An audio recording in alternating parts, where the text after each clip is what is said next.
नमस्कार. 8:30च्या बातमीपत्रात मी शिबानी जोशी आपलं स्वागत करते. सुरुवातीला एक नजर ठळक बातम्यांवर. पंतप्रधान नरेंद्र मोदी भारत रशिया वार्षिक शिखर परिषदेत सहभागी होण्यासाठी सेंट पीटर्सबर्गमध्ये दाखल. राज्यातले शेतकरी आजपासून संपावर. दूध आणि भाजीपाला पुरवठ्यावर परिणाम होण्याची शक्यता. देशभरात पेट्रोल डिझेलच्या दरात मध्यरात्रीपासून दरवाढ लागू.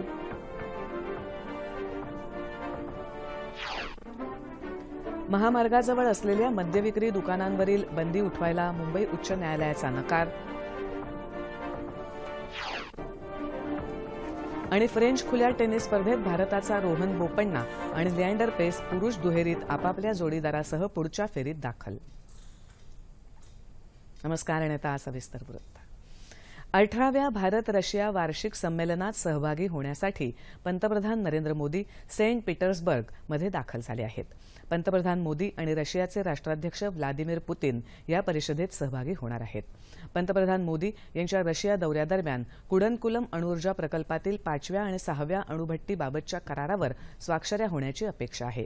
अफगाणिस्तानातील सुरक्षा सहकार्य, दहशतवाद आणि ऊर्जा सहकार्य याबाबतही चर्चा होणार आहे.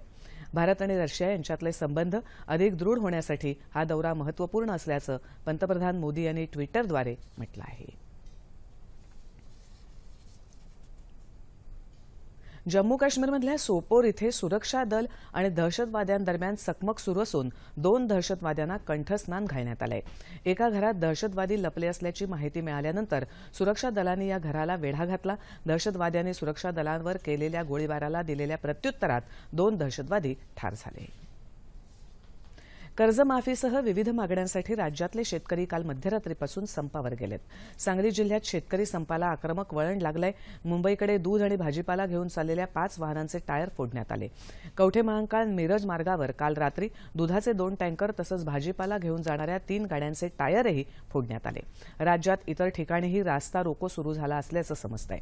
शिर्डी इथे आज पहाटे दुधाचा टँकर फोडण्यात आला तसंच दूध रस्त्यावर ओतून देण्यात आलं.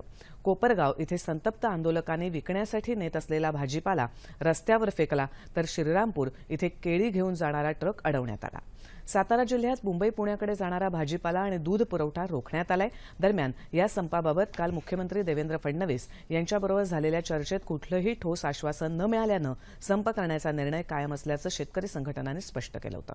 7/12 कोरा करण्याचं लेखी आश्वासन मिळाल्याशिवाय पुढे चर्चा होणार नाही अशी अट शेतकऱ्यांच्या शिष्टमंडळानं घातली होती. पण सरकारनं याबाबत भूमिका न घेतल्यानं संपाचं हत्यार शेतकऱ्यांनी उपसलं आहे. दूध आणि भाजीपाला विक्री शेतकरी बंद करणार असल्याचं अन्नदाता शेतकरी संघटनेचे प्रदेश अध्यक्ष जयाजीराव सूर्यवंशी पाटील यांनी यावेळी सांगितलं. आगामी पावसाळ्यात जनजीवन विस्कळीत होऊ नये यासाठी मान्सूनपूर्व आराखड्याची उत्कृष्ट अंमलबजावणी करावी असे निर्देश मुख्यमंत्री देवेंद्र फडणवीस यांनी दिलेत. मुख्यमंत्र्यांच्या अध्यक्षतेखाली काल मुंबईत मान्सूनपूर्व आढावा बैठक झाली. त्या बैठकीत ते बोलत होते. तयारी आराखड्यांची स्थानिक पातळीवर उत्तमरित्या अंमलबजावणी होईल याकडे लक्ष देण्याचे निर्देशही मुख्यमंत्र्यांनी दिले. सर्व विभागांनी पावसाच्या नियमित अंदाजानुसार तातडीच्या उपाययोजनांचं नियोजन करावं तसंच रेल्वे आणि इतर वाहतूक मार्गांचा आणि दळणवळण यंत्रणांचा प्रभावीपणे उपयोग करावा असंही मुख्यमंत्र्यांनी यावेळी सांगितलं. या बैठकीला महसूल, मदत आणि पुनर्वसन मंत्री चंद्रकांत पाटील, मुख्य सचिव सुमित मलिक, मदत आणि पुनर्वसन विभागाच्या अप्पर मुख्य सचिव मेधा गाडगीळ तसंच वरिष्ठ शासकीय अधिकारी उपस्थित होते. सुमतीबाई सुकळीकर उद्योगिनी महिला सक्षमीकरण योजना तसंच जलयुक्त शिवार अभियान संपूर्ण देशात राबवणं गरजेचं असल्याचं केंद्रीय ग्रामविकास मंत्री नरेंद्रसिंह तोमर यांनी म्हटलंय. ग्रामविकास विभागाच्या नागपूर आणि अमरावती विभागातील विविध योजनांच्या मुंबईत आयोजित आढावा बैठकीत ते काल बोलत होते. राज्यातील जलयुक्त शिवार अभियानाच्या यशामुळे जमिनीतील पाणीसाठा वाढल्यामुळे सिंचन क्षेत्र वाढलं आहे. त्यामुळे शेतकरी सुखी झाल्यानं संपूर्ण देशात या अभियानाची अंमलबजावणी करण्याचे विचार सुरू असल्याचं तोमर म्हणाले. या बैठकीला ग्रामविकास मंत्री पंकजा मुंडे तसंच वरिष्ठ शासकीय अधिकारी उपस्थित होते.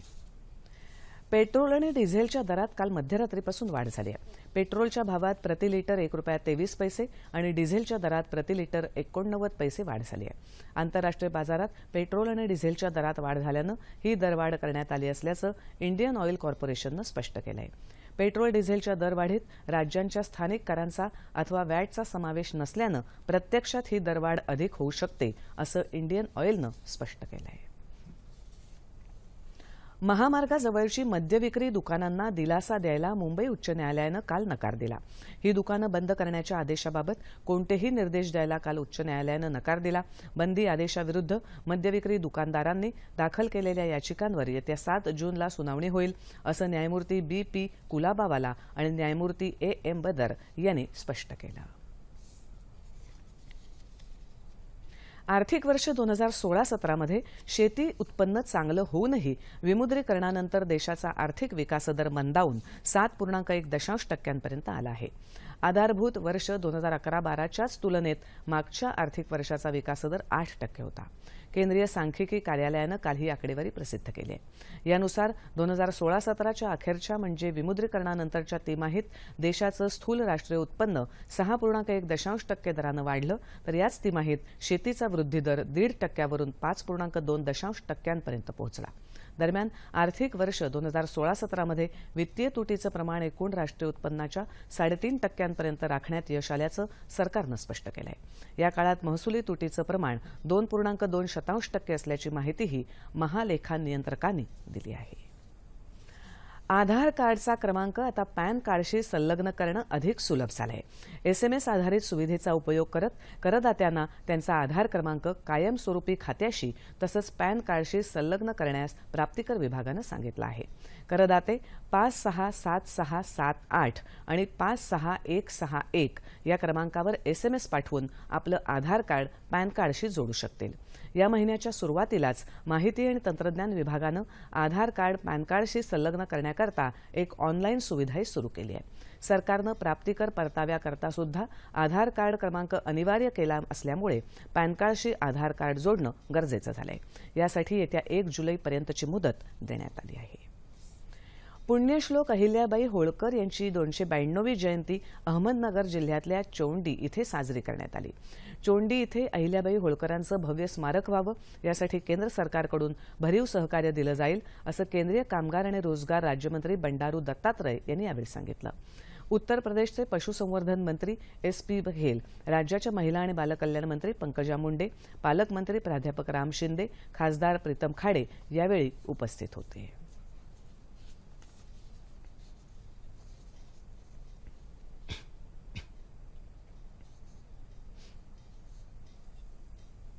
इंडियन इन्स्टिट्यूट ऑफ डेमोक्रेटिक लीडरशिपच्या माध्यमातून रामभाऊ म्हाळगी प्रबोधिनीत नेतृत्व, राज्यशास्त्र आणि प्रशासन या विषयातला पदव्युत्तर अभ्यासक्रम सुरू होत आहे. या पदव्युत्तर अभ्यासक्रमाची ओळख करून देण्यासाठी काल मुंबईत एका कार्यक्रमाचं आयोजन करण्यात आलं होतं. या कार्यक्रमाला म्हाळगी प्रबोधिनीचे उपाध्यक्ष खासदार विनय सहस्त्रबुद्धे, मुंबई विद्यापीठाचे कुलगुरू डॉ. संजय देशमुख आणि ख्यातनाम लेखक अमिश त्रिपाठी उपस्थित होते. राज्यशास्त्राचं शिक्षण केवळ पुस्तकी न राहता देशातल्या भावी नेतृत्वाचं योग्य प्रशिक्षण व्हावं या हेतूनं हा अभ्यासक्रम सुरू केल्याचं सहस्त्रबुद्धे यांनी यावेळी सांगितलं.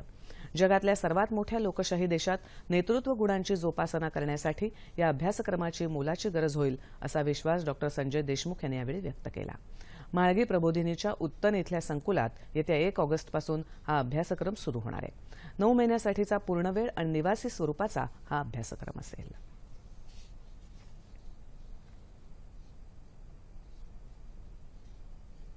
इंडिया अलाइव्ह 2017 या लघुपट महोत्सवाला काल मुंबईत सुरुवात झाली. देशभरातील वंचित मुलांनी तयार केलेल्या लघुपटांच्या या महोत्सवाच्या उद्घाटन प्रसंगी चित्रपट अभिनेता वरुण धवन, कबीर बेदी, पूजा बात्रा, दिग्दर्शिका फराह खान तसंच सतीश कौशिक यांनी मुलांशी संवाद साधला. या मुलांसाठी चित्रपट निर्मिती कार्यशाळा घेण्यात आली होती आणि त्यानंतर या मुलांनी लिहिलेले, अभिनय केलेले तसंच दिग्दर्शित केलेले 12 लघुपट या महोत्सवात दाखवण्यात येणार आहेत. प्रकाश झा, इम्रान हाशमी, शेखर कपूर, केतन मेहता, सतीश कौशिक आदींचा या महोत्सवातील ज्युरींमध्ये समावेश आहे. केंद्रीय लोकसेवा आयोगाच्या नागरी सेवा परीक्षेचा निकाल जाहीर झाला आहे. कर्नाटकची नंदिनी KR सर्वाधिक गुण मिळवून देशात पहिली आली असून अनमोल शेरसिंग बेदीनं दुसरा क्रमांक पटकावला आहे. पुण्याची विश्वांजली गायकवाड देशात 11वी तर राज्यात पहिली आली. स्वप्नील खरे आणि स्वप्नील पाटील यांनीही पहिल्या 60 यशस्वी उमेदवारांमध्ये स्थान मिळवलं. भारतीय प्रशासकीय सेवेसह विविध नागरी सेवांसाठी या परीक्षेतून एकूण 1099 उमेदवारांची निवड करण्यात आली आहे. मनी लॉन्ड्रिंग प्रकरणी काँग्रेस नेते आणि माजी मंत्री बाबा सिद्दीकी आणि इतर काही जणांच्या मुंबईतल्या घरांवर आणि संबंधित ठिकाणांवर सक्तवसुली संचालनालयानं काल छापे टाकले. मुंबईतल्या जवळपास 6 ठिकाणांवर छापे टाकण्यात आल्याचं ईडीच्या अधिकाऱ्यांनी सांगितलं. वांद्रे इथे झोपडपट्टी पुनर्वसन योजनेत आर्थिक गैरव्यवहार केल्याचा आरोप करत पोलिसांनी सिद्दीकी यांच्यावर गुन्हा दाखल केला. त्यानंतर ईडीनं ही कारवाई केली. या प्रकरणी काही बांधकाम व्यावसायिकही गुंतले असण्याची शक्यता वर्तवण्यात येत आहे. वीज कोसळण्याची दुर्घटना आता आपत्ती म्हणून गणली जाणार असून त्यात बळी जाणाऱ्यांच्या कुटुंबियांना नुकसान भरपाई देण्याचा निर्णय राज्य सरकारनं काल घेतला. राज्य आपत्ती व्यवस्थापन प्राधिकरणाची मुख्यमंत्री देवेंद्र फडणवीस यांच्या अध्यक्षतेखाली बैठक झाली. त्यात हा निर्णय घेण्यात आला. मदत आणि पुनर्वसन मंत्री चंद्रकांत पाटीलही यावेळी उपस्थित होते. सरकार अधिकाऱ्यांना आपत्ती व्यवस्थापनाविषयी प्रशिक्षण देण्याचा राज्यव्यापी कार्यक्रमही राबवणार असल्याचं या बैठकीत मंजूर करण्यात आलं. आंबेडकरी चळवळीतील शाहीर, गीतकार आणि गायक कुंदन कांबळे यांचं काल मुंबईत हृदयविकाराच्या झटक्यानं निधन झालं. ते 70 वर्षांचे होते. कांबळे यांची बुद्धगीतं, भीमगीतं, लोकगीतं आणि कोळी गीतं विशेष गाजली होती. त्यांच्या परिवर्तनवादी लोकगीतांनी समाजमनावर वेगळा ठसा उमटवला होता. कांबळे यांच्या निधनामुळे आंबेडकरी चळवळीतील एक ज्येष्ठ लेखक काळाच्या पडद्याआड गेला आहे, अशा शब्दात ज्येष्ठ नाटककार प्रेमानंद गजवी यांनी आपल्या भावना व्यक्त केल्या आहेत. कांबळे यांच्या पार्थिवावर आज विक्रोळी इथे अंत्यसंस्कार होणार आहेत. पॅरिसमध्ये सुरू असलेल्या फ्रेंच खुल्या टेनिस स्पर्धेत पुरुष दुहेरीमध्ये भारताचा रोहन बोपन्ना आणि लिएंडर पेस आपापल्या जोडीदारासह दुसऱ्या फेरीत पोहोचले आहेत. मात्र महिला दुहेरीत सानिया मिर्झा आणि यारोस्लावा जोडीचं आव्हान पहिल्याच सामन्यात झालेल्या पराभवामुळे संपुष्टात आलंय.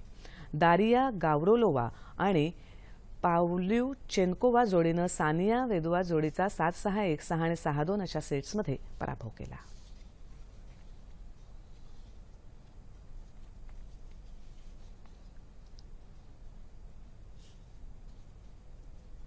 आणि आता पावसाची बातमी.